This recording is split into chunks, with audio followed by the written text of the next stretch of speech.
LSGS Mains exam എത്തിപ്പോയി.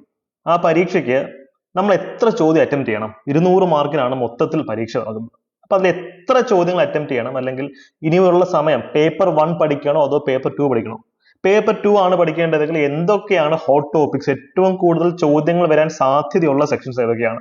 നിങ്ങളെ അലട്ടുന്ന ഇത്തരത്തിലുള്ള ചോദ്യങ്ങൾക്കുള്ള ഉത്തരം നിങ്ങളുടെ കയ്യിൽ ഉണ്ടെങ്കിൽ ഇനിയുള്ള ദിവസം ആ ഉത്തരങ്ങൾ വെച്ച് പഠിച്ചാൽ നിങ്ങൾക്ക് നല്ല രീതിയിൽ റാങ്ക് ബൂസ്റ്റ് ചെയ്യാൻ സാധിക്കും. അതുകൊണ്ട് തന്നെ ഇനിയുള്ള കുറച്ച് ദിവസങ്ങൾ LSGS മെയിൻസ് പരീക്ഷയ്ക്ക് എങ്ങനെ നിങ്ങൾ പ്ലാൻ ചെയ്യണം, എന്തൊക്കെ പഠിക്കണം എന്നാണ് ഈ വീഡിയോയിൽ പറയാൻ പോകുന്നത്. നിങ്ങളുടെ സംശയത്തിനൊക്കെ ഉള്ള ഉത്തരം വീഡിയോയിൽ കാണും. നിങ്ങൾക്ക് പിന്നെ എന്തെങ്കിലും സംശയം ഉണ്ടെങ്കിൽ കമന്റ് സെക്ഷനിൽ പറഞ്ഞാൽ മതി, ഞാൻ അതിന് കൃത്യമായിട്ടുള്ള റിപ്ലൈ തരാം. കാര്യം യൂണിവേഴ്സിറ്റി അസിസ്റ്റന്റ് മുതൽ ഇതുവരെ സക്സസ്ഫുൾ ആയിട്ട് ധാരാളം സ്പെഷ്യൽ ടോപ്പിക്സിന്റെ, അതായത് ഡിഗ്രി ലെവൽ മെയിൻസിന്റെ ബാച്ചസ് റൺ ചെയ്തതിന്റെ എക്സ്പീരിയൻസിലാണ് ഞാൻ ഈ കാര്യങ്ങളൊക്കെ പറയുന്നത്. അപ്പൊ നിങ്ങൾക്ക് ഈ രീതിയിൽ തന്നെ ഇനിയുള്ള ദിവസങ്ങൾ ഒരു സ്റ്റഡി പ്ലാൻ ക്രിയേറ്റ് ചെയ്യാം. അപ്പൊ എപ്പോഴും പറയുന്നത് നമ്മുടെ ടെലിഗ്രാം ചാനലിൽ അംഗങ്ങളാവുക കേട്ടോ. ചാനലിന്റെ ലിങ്ക് ഞാൻ കമന്റ് സെക്ഷനിൽ പിൻ ചെയ്തേക്കാം. അപ്പോ നിങ്ങളെ അലട്ടുന്ന പ്രധാനപ്പെട്ട ചോദ്യങ്ങളിലേക്ക് ഞാൻ പോവുകയാണ്. കാര്യം ഒട്ടും സമയമില്ല, എല്ലാവരും എക്സാമിന്റെ ഒരു സ്ട്രെസ്സിലാണ്. പെട്ടെന്ന് വീഡിയോ കണ്ടു തീർത്തിട്ട് 2x സ്പീഡിൽ കണ്ടാലും മതി, സ്കിപ്പ് ചെയ്യാതെ ഈ വീഡിയോ ഫുൾ കണ്ടു തീർത്തതിനു ശേഷം പഠനത്തിലേക്ക് എല്ലാവരും തിരിച്ചു പോകുക കേട്ടോ. അപ്പൊ ഒന്നാമത്തെ ചോദ്യം എല്ലാവരും ചോദിക്കുന്ന ഒരു കാര്യം, ഞാൻ ഇതിനു ശേഷം ഹോട്ട് ടോപ്പിക്സ് പറഞ്ഞുതരാം. പേപ്പർ 2 ഹോട്ട് ആയിട്ടുള്ള ഏരിയാസ് ഒക്കെ ഞാൻ പറഞ്ഞുതരാം. ഒന്നാമത്തെ ചോദ്യം, എല്ലാവരെയും കുഴപ്പിക്കുന്ന ചോദ്യം ഏതാണ്? 200 മാർക്കിനാണ് പരീക്ഷ. 100 മാർക്കിന് പേപ്പർ 1ഉം 100 മാർക്കിന് പേപ്പർ 2ഉം. എത്ര ചോദ്യം അറ്റംപ്റ്റ് ചെയ്യണം എന്നുള്ളതാണ് എല്ലാവരുടെയും സംശയം. ഇതിന് നിങ്ങൾ ഒരൊറ്റ തത്വം മാത്രം മനസ്സിൽ കാണുക. 50-50, അതായത് ഓപ്ഷൻസിനകത്ത് പകുതി ഓപ്ഷൻസ് എങ്കിലും എലിമിനേറ്റ് ചെയ്യാൻ പറ്റുന്ന ചോദ്യങ്ങൾ വരെ ഉള്ള ചോദ്യങ്ങൾ എന്തായാലും അറ്റംപ്റ്റ് ചെയ്യണം. ഇതൊരു എന്താ പറയാ, റിസ്കി ചോയ്സ് ആണ്, പക്ഷെ റാങ്ക് മേക്കിംഗ് ചോയ്സ് ആണ്. ഒന്ന് ആലോചിച്ച് നോക്കിയേ. 10 ചോദ്യങ്ങൾ നിങ്ങൾക്ക് ഉത്തരം അറിയില്ല, പക്ഷെ 10 ചോദ്യങ്ങളിനകത്ത് 2 ഓപ്ഷൻസ് ഇത് എലിമിനേറ്റ് ചെയ്തിട്ടുണ്ട്. അപ്പൊ 10 ചോദ്യങ്ങൾ നിങ്ങൾ അറ്റംപ്റ്റ് ചെയ്യുകയാണെങ്കിൽ അതായത് 5 എണ്ണം ശരിയായി 5 എണ്ണം തെറ്റിയാൽ പോലും അഗ്രിഗേറ്റ് നിങ്ങൾക്ക് പോസിറ്റീവ് മാർക്കായിരിക്കും കിട്ടുക, അല്ലെ? ഇത് ഞാൻ പറയുന്നതിന്റെ റീസൺ എന്താണെന്ന് വെച്ച് കഴിഞ്ഞാൽ സീറ്റ്സിന് എണ്ണം കുറവാണ്, നല്ല രീതിയിൽ കോമ്പറ്റീഷൻ ഉള്ള പരീക്ഷയാണ്. ഇവിടെ റിസ്ക് എടുക്കാൻ മെന്റാലിറ്റി ഉള്ള ബ്യൂറോക്രാറ്റ്സിനെയാണ് PSCക്ക് വേണ്ടത്. ഈ രീതിയിലാണ് സിവിൽ സർവീസസിലെ കുട്ടികൾ പരീക്ഷ അറ്റംപ്റ്റ് ചെയ്യുന്നത്. ഇതേ രീതിയിൽ അറ്റംപ്റ്റ് ചെയ്തെങ്കിലാണ് ഇനിയുള്ള PSC പരീക്ഷ നമുക്ക് ശോഭിക്കാൻ സാധിക്കും. പക്ഷെ do at your own risk. ഇതിപ്പോ നാളെ പെട്ടെന്ന് ഈ ഒരു സ്ട്രാറ്റജി കേൾക്കുന്ന ഒരാൾക്ക് ബുദ്ധിമുട്ടായിരിക്കും. അപ്പൊ നിങ്ങൾ ഇത് ട്രൈ ചെയ്യണമെന്ന് ഞാൻ പറയില്ല. നമ്മുടെ ചാനലിന്റെ കൂടെ കുറെ കാലമായിട്ടുള്ള ആൾക്കാർക്ക് ഈ ഒരു സ്ട്രാറ്റജി ഫോളോ ചെയ്യാം. എലിമിനേഷൻ ടെക്നിക്സിന്റെ ഏറ്റവും പ്രധാനപ്പെട്ട തത്വങ്ങളൊക്കെ തീവ്രമായ രീതിയിൽ തന്നെ നിങ്ങൾക്ക് എല്ലാവർക്കും ഞാൻ ട്രെയിനിങ് തന്നിട്ടുണ്ട്. അപ്പൊ ഇത് വെച്ചിട്ട് ചെയ്യാം. അതുകൊണ്ട് തന്നെ ഞാൻ 80 ചോദ്യങ്ങൾ അറ്റംപ്റ്റ് ചെയ്യാം, അല്ലെങ്കിൽ 100 കുത്താം, അല്ലെങ്കിൽ 150 കുത്തിയാൽ മതി എന്നുള്ള മുൻവിധിയോട് കൂടി പോവാതിരിക്കാം. എക്സാം ഹോളിൽ കയറിയതിനു ശേഷം അവിടെ വെച്ച് നിങ്ങൾ എടുക്കേണ്ട ഒരു ജഡ്ജ്മെന്റ് ഉണ്ട്. അതിന് നിങ്ങളെ ഏറ്റവും ഹെൽപ്പ് ചെയ്യുന്ന ഫാക്ടർ ആ ചോദ്യപേപ്പർ ഒന്ന് സ്കാൻ ചെയ്ത് നോക്കുക. അപ്പൊ നിങ്ങൾക്ക് ചോദ്യപേപ്പറിന്റെ ഡിഫിക്കൽട്ടി ലെവൽ മനസ്സിലാവും. അതിനുശേഷം ഈ തത്വം കൂടി ഇംപ്ലിമെന്റ് ചെയ്യുമ്പോൾ നിങ്ങൾക്ക് എത്ര ചോദ്യം അറ്റംപ്റ്റ് ചെയ്യാൻ പറ്റുന്നുണ്ട് എന്നുള്ളത് എക്സാം ഹോളിലെ ചോദ്യപേപ്പറിന്റെ നിലവാരം അനുസരിച്ച് അവിടെ വെച്ച് എടുക്കേണ്ട തീരുമാനമാണ്. അല്ലാതെ 100ൽ 80 ചോദ്യം ഞാൻ കുത്തും എന്നുള്ള മുൻവിധിയോടുകൂടി പോകേണ്ട കാര്യമില്ല. അവരുടെ നിങ്ങളുടെ ഡിസിഷൻ മേക്കിംഗ് എബിലിറ്റി അത്രയും ഷാർപ്പ് ആയിരിക്കണം എക്സാം ഹോളിൽ. ഇനി അടുത്ത ഒരു പ്രധാനപ്പെട്ട ഒരു ചോദ്യം, ഹോട്ട് ടോപ്പിക്സ് എന്തൊക്കെയാണെന്നാണ്. ഹോട്ട് ടോപ്പിക്സ് ഇവിടെ നമുക്ക് പറയുന്നതിന് പരിമിതി എന്താണെന്ന് വെച്ച് കഴിഞ്ഞാൽ മുൻകാല വർഷ ചോദ്യങ്ങൾ ഇല്ല എന്നുള്ളതാണ്. പക്ഷേ മറ്റ് സംസ്ഥാനങ്ങളിലെ ചോദ്യപേപ്പർ അനലൈസ് ചെയ്തതിലും ഈ സിലബസ് അനലൈസ് ചെയ്തതിലും വെച്ചിട്ട് നിങ്ങൾക്ക് കൂടുതൽ മാർക്ക് എക്സ്ട്രാക്ട് ചെയ്യാൻ പറ്റുന്ന കുറച്ച് ടോപ്പിക്സ് ഉണ്ട്. അത് ഞാൻ കൃത്യമായി പറഞ്ഞു തരാം. നിങ്ങൾ എന്റെ കൂടെ നിൽക്കുക. അപ്പൊ ഈ ഇന്നത്തെ ക്ലാസ് നോട്ട്സും കാര്യങ്ങളൊക്കെ ടെലിഗ്രാമിൽ കൊടുത്തേക്കാം കേട്ടോ. ടെലിഗ്രാം കുടുംബാംഗങ്ങളാവുക. ഇതൊക്കെ ഡൗൺലോഡ് ചെയ്ത് ഇനിയുള്ള ദിവസങ്ങൾ ഇത് യൂട്ടിലൈസ് ചെയ്ത് പഠിക്കാം. പേപ്പർ 2 നമ്മളിപ്പോൾ തുടങ്ങുന്നത്. പേപ്പർ 2 ഇന്ത്യൻ പൊളിറ്റിയും ഇന്ത്യൻ എക്കണോമിയും ഈ 2 പോർഷൻസ് 30 മാർക്കിന്റെ ഏരിയാസ് ആണ്. പഠിച്ചിട്ട് തന്നെ പോകുക. അതിനുള്ള ദിവസം ഇവിടെ സമയം ഇൻവെസ്റ്റ് ചെയ്താൽ നഷ്ടമില്ല. എന്തുകൊണ്ടാ? ഇതൊക്കെ നമ്മൾ പ്രിലിംസിൽ പഠിക്കുന്ന ഹിസ്റ്ററി എന്നൊരു സബ്ജക്റ്റിൽ കവേർഡ് ആവുന്ന ടോപ്പിക്സ് ആണ്. മനസ്സിലായോ? മറ്റൊരു കാര്യം ശ്രദ്ധിച്ചോ, ഈ local self governance and Indian constitution, ഈ ഒരു ടോപ്പിക് ഈ സിലബസിൽ അങ്ങോളം ഇങ്ങോളം റിപ്പീറ്റ് ചെയ്ത് വരുന്നുണ്ട്. അതുകൊണ്ട് ഈ ഒറ്റ ടോപ്പിക്ക് പഠിച്ചു കഴിഞ്ഞാൽ ഒരു വെടിക്ക് 3 പക്ഷിയാണ്. താഴെ പല സ്ഥലത്ത് ഇതേ ടോപ്പിക്ക് തന്നെ വരുന്നുണ്ട്. അതുകൊണ്ട് തന്നെ ഇന്ത്യൻ പൊളിറ്റി എന്നൊരു ടോപ്പിക് സമഗ്രമായി തന്നെ പഠിക്കാം. ഇതിന് നിങ്ങൾക്ക് ഹെൽപ്ഫുൾ. ഇപ്പൊ എവല്യൂഷൻ ഓഫ് ഇന്ത്യൻ കോൺസ്റ്റിറ്റ്യൂഷൻ, ഇതിനകത്ത് കുറെ ആക്ടുകൾ വരുന്നുണ്ട്. ആ ആക്ടുകളൊക്കെ നമ്മുടെ യൂട്യൂബിൽ നമ്മുടെ പ്ലേലിസ്റ്റ് നോക്കിയാൽ മതി. ആ പ്ലേലിസ്റ്റിനകത്തുള്ള ക്ലാസ് ഏറ്റവും ആഴത്തിലുള്ളതാണ്. അത് പഠിച്ചങ്ങ് പോയാൽ മതി, നിങ്ങൾക്ക് ഉത്തരത്തിലേക്ക് എത്താൻ സാധിക്കും. അപ്പം അത് പഠിക്കുക. ഇന്ത്യൻ എക്കണോമിയിലെ കാര്യങ്ങൾ നോക്കിയേ. ഈ പറഞ്ഞ പോലെ ബ്രിട്ടീഷ് റൂളിന്റെ സ്വഭാവവും അല്ലെങ്കിൽ പ്ലാനിംഗ് കമ്മീഷനും 5 ഇയർ പ്ലാനും സെക്ടേഴ്സിന്റെ കാര്യങ്ങളൊക്കെ നിങ്ങൾ പ്രിലിംസിൽ പഠിക്കുന്ന ഏരിയാസ് അല്ലേ. ഇതൊക്കെ പഠിച്ചുള്ള ഗുണം ഇനി വരാൻ പോകുന്ന സെക്രട്ടേറിയറ്റ് അസിസ്റ്റന്റ് പരീക്ഷയിൽ ഇത് യൂസ്ഫുൾ ആയിരിക്കും. നിങ്ങൾക്ക് അതിന്റെ ഒരു ഗുഡ് ഹാൻഡ്സ് മനസ്സിലായെന്ന് വിചാരിക്കുന്നു. സെക്രട്ടേറിയറ്റ് അസിസ്റ്റന്റ് പരീക്ഷയ്ക്ക് ഇതൊക്കെ യൂസ്ഫുൾ ആയിരിക്കും. ഈ പരീക്ഷയിൽ 30 മാർക്കിന്റെ വലിയ വെയിറ്റേജ് ഉള്ള സെക്ഷൻസും കൂടെയാണത്. ഇനി നിങ്ങൾ ശ്രദ്ധിക്കേണ്ട മറ്റൊരു കാര്യമുണ്ട്. Rural development 15 മാർക്കിനാണ്. ഇത് പുതിയൊരു ഏരിയ ആണ്. പക്ഷേ ഈ ഏരിയയിൽ ഇത്ര ഏരിയസ് ഉണ്ട്. എംപ്ലോയ്മെന്റ് പ്രോഗ്രാംസ് മുതൽ ഇവിടം വരെയുള്ള സെക്ഷൻസ് ഇതൊക്കെ ഗവൺമെന്റ് സ്കീംസ് ആണ്. മൻരേഗ അടക്കമുള്ള ഗവൺമെന്റ് സ്കീംസ് എല്ലാ പരീക്ഷയിലും ഇമ്പോർട്ടന്റ് ആണ്. അതുകൊണ്ട് ഇതൊക്കെ നിങ്ങൾ എവിടെയെങ്കിലുമൊക്കെ വായിച്ചിട്ടുള്ളതായിരിക്കും മുമ്പ്.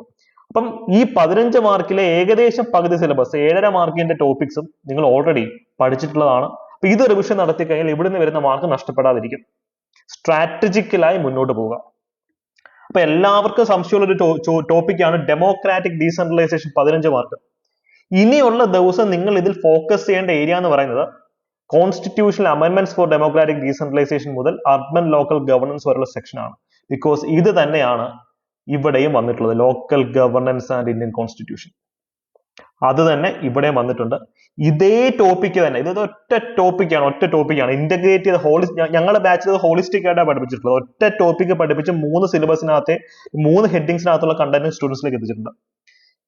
അർബൻ ഗവർണൻസിലും അർബൻ ലോക്കൽ ബോഡീസിന്റെ ഇത് വന്നിട്ടുണ്ട്. അത് നേരത്തെ ഉള്ള ആ സിലബസ് പഠിച്ചു കഴിഞ്ഞാൽ ഇതിന് എക്സ്ട്രാ പഠിക്കേണ്ട, തീർന്നു. അർബൻ ഗവർണൻസ് ഇതും തീർന്നു. അപ്പൊ അതാണ് പറഞ്ഞത്, ആ ഒരു സെക്ഷൻ എക്സ്ട്രീംലി ഇമ്പോർട്ടന്റ് ആണ്. ഇത് നിങ്ങൾ ഇനിയുള്ള ദിവസം ടൈം ഇൻവെസ്റ്റ് ചെയ്ത് പഠിച്ചു കഴിഞ്ഞാൽ സിലബസിനകത്തു നിന്ന് ഷുവർ ഷോട്ട് ചോദ്യങ്ങൾ 100% ഉറപ്പിച്ച് ചോദ്യങ്ങൾ വരുന്ന ഏരിയാസ് ആണത്. ക്ലിയർ ആയെന്ന് വിചാരിക്കുന്നു. പിന്നീട് ഡീസെൻട്രലൈസ്ഡ് പ്ലാനിങ്, ഇത് ഇതുവരെ പഠിച്ചിട്ടില്ലാത്ത ആൾക്കാർ ഇനി ഇങ്ങോട്ട് പോകണമെന്നില്ല. പിന്നെ കുറച്ച് എക്സോട്ടിക് സിലബസ് ആണ്. ഇതുവരെ പഠിച്ചിട്ടുള്ള ആൾക്കാർക്ക് റിവിഷൻ നടത്താൻ കുഴപ്പമില്ല. പക്ഷേ നിങ്ങളിത് ഏത് കാറ്റഗറി ഓഫ് സ്റ്റുഡന്റ് ആണെങ്കിലും ഈ ഗവർണൻസ് നോക്കിയിട്ട് വേണം. കാരണം 8 മാർക്കിന് ഇത്രയും ചെറിയ ടോപ്പിക്കാണ് അവർ കൊടുത്തിട്ടുള്ളത്. ഈ സിലബസിലെ ഏറ്റവും ഈസി ആയിട്ടുള്ള പോർഷൻസ് ഒന്നാണത്. ഇഗ്നോന്റെ മെറ്റീരിയൽ തന്നെ വെച്ച് പഠിച്ചാൽ മതി. ഈ ഗവർണൻസ് 8 മാർക്ക് ഇത്രയും ചെറിയ ടോപ്പിക്ക് പഠിച്ചാൽ കിട്ടും. അപ്പൊ ഏറ്റവും കുറച്ച് സമയം റിവിഷനും പഠനത്തിനും വേണ്ടി ഇൻവെസ്റ്റ് ചെയ്ത് കഴിഞ്ഞാൽ ഏറ്റവും കൂടുതൽ മാർക്ക് ജനറേറ്റ് ചെയ്യാൻ പറ്റുന്ന സെക്ഷനാണ് ഈ ഗവർണൻസ്. അർബൻ ഗവർണൻസിനകത്തെ structure and function of urban local government പഠിക്കാം. ഞാൻ ഇത്രയും സിലബസ് മാപ്പ് ചെയ്തിട്ടുള്ളത് ഇനി നിങ്ങൾക്ക് വിരലിൽ എണ്ണാവുന്ന ദിവസം മാത്രമേ മെയിൻസ് പരീക്ഷയ്ക്കുള്ളൂ. അതുകൊണ്ടാണ്. അല്ലെങ്കിൽ കൂടുതൽ ടോപ്പിക്സ് ഞാൻ പറഞ്ഞു തന്നേനെ. തൽക്കാലം നിങ്ങൾ ഇത്രയും ടോപ്പിക്സ് വെച്ച് തന്നെ പഠിക്കുക. ഇവിടുന്നായിരിക്കും നമുക്ക് നല്ല രീതിയിലുള്ള ചോദ്യങ്ങൾ വരുന്നത്. കാര്യം ഈ ഏരിയാസ് ഒരു വെടിക്ക് 2-3 പക്ഷി കിട്ടുമെന്ന് പറയുന്ന പോലെ പല സ്ഥലത്തും റിപ്പീറ്റ് ചെയ്തിരുന്ന ഏരിയ ആയതുകൊണ്ട് തന്നെ ഇത് എക്സ്ട്രീംലി ഹോട്ട് ടോപ്പിക് ആണ്. നമുക്ക് PSC ഇത്തരത്തിൽ അനലിറ്റിക്കലായി അല്ലെങ്കിൽ റിസർച്ച് ബേസ്ഡ് ആയിട്ടുള്ള പഠനമാണ് ഡിഗ്രി ലെവൽ എക്സാംസിന് വേണ്ടത്. ഒരു എന്താ പറയാ, എക്സാം ഹോളിൽ പോകുമ്പോൾ 80 ചോദ്യം അറ്റൻഡ് ചെയ്യണമെന്ന് മുൻവിധിയിൽ പോകാതിരിക്കാം. ചോദ്യപേപ്പർ അനുസരിച്ചിട്ട് ഒരു ഫ്ലെക്സിബിൾ ആയി ചിന്തിച്ച് ഉത്തരത്തിലേക്ക് എത്താം. അപ്പോൾ നിങ്ങൾക്ക് ഹോട്ട് ടോപ്പിക്സിന്റെ ഒരു ഐഡിയ കിട്ടുമെന്ന് വിചാരിക്കുന്നു. ഈ PDF ഞാൻ ടെലിഗ്രാമിൽ ഇട്ടേക്കാം. ഈ മറ്റൊരു പ്രധാനപ്പെട്ട സംശയം, ധാരാളം വിദ്യാർത്ഥികൾ നമുക്ക് ടെലിഗ്രാം വഴിയും അല്ലാതെയൊക്കെ കോൺടാക്ട് ചെയ്യുമ്പോൾ അവരുടെ സംശയമാണ് ഇനിയുള്ള ദിവസങ്ങളിൽ പേപ്പർ 1 പഠിക്കണോ പേപ്പർ 2 പഠിക്കണമെന്ന്.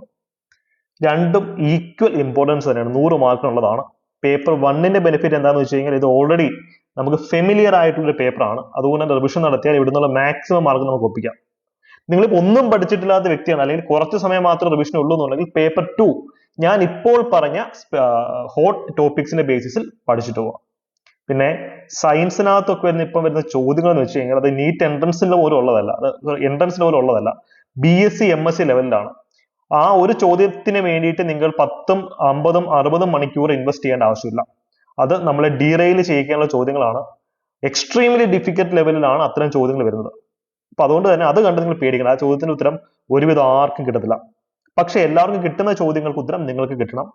GKയിലെ മറ്റ് വിഷയങ്ങളിൽ നമുക്ക് എക്സ്ട്രീം ആയിട്ട് ഒരു ഡെപ്ത്, സയൻസിലെ പല ചോദ്യങ്ങളുടെ കണ്ടന്റ് പഠിപ്പിക്കണമെങ്കിൽ തന്നെ ഒരു 50-60 മണിക്കൂർ കൊണ്ട് +1 +2 സയൻസ് മൊത്തം പഠിപ്പിക്കണം. എന്നാ പിന്നെ എൻട്രൻസ് എഴുതാൻ പോയാൽ പോരെ. അത്തരം ചോദ്യങ്ങൾ PSC പ്ലാൻ ചെയ്ത് എന്തിനാ നിങ്ങൾ അറിയണം. നിങ്ങൾ അങ്ങനെ പഠിക്കാൻ പോയി, അതായത് കോസ്റ്റ് ബെനിഫിറ്റ് റേഷ്യോ ആണല്ലോ. നമ്മൾ 10 മിനിറ്റ് പഠിച്ചു കഴിഞ്ഞാൽ ഒരു ഏരിയ GK നമുക്കൊരു 2 മാർക്ക് കിട്ടുന്നിരിക്കട്ടെ. 10 മണിക്കൂർ പഠിച്ചു കഴിഞ്ഞാൽ ആ ടോപ്പിക്ക് എന്നതിന് ചോദ്യം വരുമോ എന്നുള്ള അറിയത്തില്ല സയൻസ് ചെയ്യുന്നത്. അപ്പൊ അത്തരത്തിൽ നമ്മളെ കൺഫ്യൂസ്ഡ് ആക്കാനും അത്തരത്തിലുള്ള ചോദ്യങ്ങൾ പ്ലാൻ ചെയ്യുന്നത് എന്നുള്ള കാര്യം നിങ്ങൾ ഓർക്കാം. അപ്പൊ ആ ഒരു ചിന്താഗതിയിൽ സ്മാർട്ടായിട്ട് കുഴിയിൽ വീഴാതെ പഠിക്കാം. അപ്പോൾ ഇനി മറ്റ് കുറെ ഉദ്യോഗാർത്ഥികളുടെ സംശയം, ഈ പരീക്ഷ ഈസി ആയിരിക്കുമോ ഡിഫിക്കൽട്ട് ആയിരിക്കുമോ എന്നുള്ളതാണ്. സോ ഞാൻ പറഞ്ഞു നമ്മളിപ്പോൾ റിസർച്ച് ബേസ്ഡ് ആയിട്ട് വേണം PSCയുടെ ഡിഗ്രി ലെവൽ പരീക്ഷയിൽ അപ്രോച്ച് ചെയ്യാൻ. ഒരു സ്ട്രിക്ട് റൂൾ അവിടെ ഇല്ല. PSC ഇങ്ങനെ മാറിക്കൊണ്ടിരിക്കും. ജനറലി PSC ചെയ്യുന്ന എന്താണെന്ന് വെച്ച് കഴിഞ്ഞാൽ ഇപ്പം ഒരു സ്പെഷ്യൽ ടോപ്പിക്സ് ഇൻട്രൊഡ്യൂസ് ചെയ്യുന്ന അവസരത്തിൽ, ഇപ്പൊ SI ആയിക്കോട്ടെ അല്ലെങ്കിൽ യൂണിവേഴ്സിറ്റി അസിസ്റ്റന്റ് ആയിക്കോട്ടെ, ഇൻട്രൊഡ്യൂസ് ചെയ്യുന്ന അവസരത്തിൽ ഇപ്പം LSGS അവർ നടത്തുന്ന ആദ്യത്തെ പരീക്ഷകൾ റിലേറ്റീവ്ലി ഈസി ആയിരിക്കും. തമ്മിൽ ഭേദപ്പെട്ട ഈസി ആയിട്ടുള്ള എക്സാംസ് ആയിരിക്കും നടത്താം. ഇപ്പൊ SIയുടെ സ്പെഷ്യൽ ടോപ്പിക്സ് വന്നു, അത് പിന്നെ 2-3 പരീക്ഷ കഴിഞ്ഞു. പക്ഷെ ഇപ്പൊ ഏറ്റവും അവസാനത്തെ SI മെയിൻസ് പരീക്ഷ കുറച്ച് ഡിഫിക്കൽട്ട് ആയിരുന്നു, നിങ്ങൾ ശ്രദ്ധിച്ചു കാണും. അപ്പൊ അത് തന്നെ ആയിരിക്കും ഇവിടെ സംഭവിക്കാൻ സാധ്യത. LSGSന്റെ സ്പെഷ്യൽ ടോപ്പിക്സ് PSC ഇപ്പൊ ജസ്റ്റ് ഇൻട്രൊഡ്യൂസ് ചെയ്തിട്ടേ ഉള്ളൂ. അതുകൊണ്ട് തന്നെ അങ്ങേയറ്റം കടുകട്ടി ആക്കുമോ എന്ന് നമുക്ക് അറിയത്തില്ല. ഇപ്പൊ ഞങ്ങളുടെ ബാച്ചിൽ കടുകട്ടി ആക്കിയാലും ഈസി ആണെങ്കിൽ ഏത് രീതിയിൽ ചോദ്യം വന്നാലും ഉത്തരത്തിലേക്ക് എത്താനുള്ള കണ്ടന്റ് ഞങ്ങൾ കൊടുത്തിട്ടുണ്ട്. ഞാൻ ഈ പറയുന്നത് സ്ട്രെസ്ഫുൾ ആയിട്ടിരിക്കുന്ന ആൾക്കാരെ സംബന്ധിച്ചിട്ടുള്ളതാണ്. ഇപ്പൊ പരീക്ഷ അത്ര എക്സ്ട്രീംലി ഡിഫിക്കൽട്ട് ആകുമോ എന്നുള്ള ഭയം മാറ്റി വെച്ചിട്ട് എക്സാം എഴുതാൻ പോവാം. പൊതുവേ നമ്മൾ കാണുന്ന രീതി ഇത്തരത്തിലുള്ള സ്പെഷ്യൽ ടോപ്പിക്സ് ഇൻട്രൊഡ്യൂസ് ചെയ്ത് കഴിഞ്ഞാൽ നടത്തുന്ന ആദ്യത്തെ പരീക്ഷകൾ കുറച്ച് ഈസി ആവാനാണ് സാധ്യത കൂടുതൽ. പിന്നെ PSC ആണ്, നമുക്കൊന്നും പ്രെഡിക്റ്റ് ചെയ്യാൻ പറ്റത്തില്ല. എന്നാലും സമാധാനത്തോടു കൂടി ഇരുന്ന് പഠിക്കുക, അങ്ങനെയാണ് നമ്മൾ മുന്നോട്ട് പോകേണ്ടത്. മനസ്സിലായല്ലോ? പക്ഷെ ഞങ്ങളുടെ ബാച്ചിൽ ആഴത്തിൽ തന്നെയാണ് ക്ലാസ്സുകൾ പോയിട്ടുള്ളത്. അവിടെ എത്ര ഡിഫിക്കൽട്ട് ക്വസ്റ്റ്യൻസ് വന്നു കഴിഞ്ഞാലും കൂടുതൽ കിട്ടുന്ന രീതിയിൽ തന്നെയാണ് പഠിപ്പിച്ചിട്ടുള്ളത്. അപ്പോൾ കാര്യം ഞാൻ ഇത് പറയാനുള്ള റീസൺ എന്താണെന്ന് വെച്ച് കഴിഞ്ഞാൽ, ഇൻ കേസ് എക്സാം ഭയങ്കര ഡിഫിക്കൽട്ട് ആക്കുകയാണെങ്കിൽ ആരും പൊങ്കാല ഇടാൻ വരരുത് എന്നുള്ളത് കൊണ്ട് തന്നെയാണ് കേട്ടോ. ഇതൊക്കെ നമ്മുടെ അനാലിസിസ് ആണ് നിങ്ങളിലേക്ക് എത്തിക്കുന്നത്. അപ്പൊ എന്തായാലും ഈസി ആയിരിക്കും എന്നുള്ള പ്രതീക്ഷയിൽ പോയി ആത്മവിശ്വാസത്തോടുകൂടി പരീക്ഷ എഴുതുക. അപ്പോ മറ്റൊരു ചോദ്യം, വാട്ട് ടു സ്റ്റഡി. നിങ്ങൾക്ക് അതിനുള്ള ഉത്തരം കിട്ടി. ഹോട്ട് ടോപ്പിക്സ് ഒക്കെ മാപ്പ് ചെയ്ത് തന്നിട്ടുണ്ട്. പേപ്പർ 1 ഇത്തരത്തിൽ മാപ്പിംഗ് വേണമെങ്കിൽ നിങ്ങൾ പറയാം. പേപ്പർ 2വിന്റെ ഡിമാൻഡ് ആയിരുന്നു കൂടുതൽ, അതുകൊണ്ടാണ് ഈ വീട്ടിൽ പേപ്പർ 2 ചെയ്തിട്ടുള്ളത്. ഇനി നിങ്ങൾ ചെയ്യേണ്ടുന്ന ഒരു വളരെ ഇമ്പോർട്ടന്റ് ആയിട്ടുള്ള ഒരു ടാസ്ക് എന്താണെന്ന് വെച്ച് കഴിഞ്ഞാൽ മോക്ക് ടെസ്റ്റുകൾ അറ്റൻഡ് ചെയ്യുക. മാതൃകാ പരീക്ഷകൾ കഴിഞ്ഞ SIയുടെ മെയിൻസ് കഴിഞ്ഞല്ലോ, അത് അറ്റംപ്റ്റ് ചെയ്ത് നോക്കുക. കേരള ബാങ്ക് മെയിൻസിന്റെ പരീക്ഷ എഴുതിച്ച് നോക്കുക. നമ്മുടെ LSGS സിലബസുമായി ഓവർലാപ്പ് ചെയ്തിരുന്ന മേഖല മാത്രം. അതിനോടൊപ്പം മാക്സിമം മാതൃകാ പരീക്ഷയുടെ ആപ്ലിക്കേഷൻ ലെവലിൽ പഠിക്കാന്ന് പറയും. ചോദ്യം ഉത്തരം ലെവലിൽ പഠിക്കാനുള്ള സമയമേ ഇനിയുള്ളൂ. ഇനി അനലിറ്റിക്കലായി സിലബസ് A to C പഠിക്കാൻ ഒക്കത്തില്ല. നിങ്ങൾ ഓൾറെഡി സിലബസ് പഠിച്ചിട്ടുള്ള ആളാണെങ്കിൽ റിവിഷൻ നടത്തുന്നതും മോക്ക് ടെസ്റ്റുകൾ കൂടെ തന്നെ ആയിരിക്കണം. ഒരു എക്സ്ക്യൂസ് ആകാൻ പാടില്ല. ഇവിടെ ഇപ്പൊ ഈ ഒരു കാര്യം പറയുമ്പോഴത്തേക്കും കുട്ടികൾ ഞങ്ങളുടെ മോക്ക് ടെസ്റ്റിന് വേണ്ടി എൻക്വയറി നടത്തി തുടങ്ങും. ഞാൻ പറയുന്ന ഒരു കാര്യം എന്താണെന്ന് വെച്ച് കഴിഞ്ഞാൽ മോക്ക് ടെസ്റ്റ് അത്രയും ഡെപ്തിലുള്ളതാണ്. അപ്പൊ നിങ്ങൾ ഇപ്പോൾ അഡ്മിഷൻ എടുത്തു കഴിഞ്ഞാലും ഇപ്പൊ 13 ടെസ്റ്റുകളും ഉണ്ട്. 13 ടെസ്റ്റും കവർ ചെയ്യാൻ ഒക്കത്തില്ല. മനസ്സിലായല്ലേ? പേപ്പർ 2വിന്റെ അഡ്മിഷൻ എടുക്കാൻ താല്പര്യപ്പെടുന്ന ആൾക്കാരുണ്ടെങ്കിൽ പേപ്പർ 2വിന്റെ സെലക്റ്റീവ് ആയിട്ടുള്ള ടെസ്റ്റുകൾ മാത്രം ചെയ്ത് നോക്കുക. കാരണം നിങ്ങൾ ഡിസപ്പോയിന്റഡ് ആകും. അത്രയും 500 രൂപ ഉള്ളതുകൊണ്ട് എല്ലാവരും പോയി ടെസ്റ്റ് എടുക്കും. പക്ഷേ പ്രശ്നം ഇതാണ്, നിങ്ങൾക്ക് ടെസ്റ്റുകൾ കംപ്ലീറ്റ് ചെയ്യുന്ന കാര്യം പ്രാക്ടിക്കലി ഇമ്പോസിബിൾ ആണ്. പേപ്പർ 2വിന്റെ 3 ടെസ്റ്റ് ഉണ്ട്, 6 ടെസ്റ്റ് ഉണ്ട്. അത് കംപ്ലീറ്റ് ചെയ്യാം എന്ന് ഉറപ്പുള്ള ആൾക്കാർക്ക് മാത്രമായിരിക്കും അതുകൊണ്ട് ബെനിഫിറ്റ് കിട്ടുക. പിന്നെ റിവിഷൻ ക്ലാസ്സസ് അതിനോട് ഫ്രീ ആയിട്ട് നിങ്ങൾക്ക് കിട്ടുന്നതായിരിക്കും വീഡിയോയിൽ.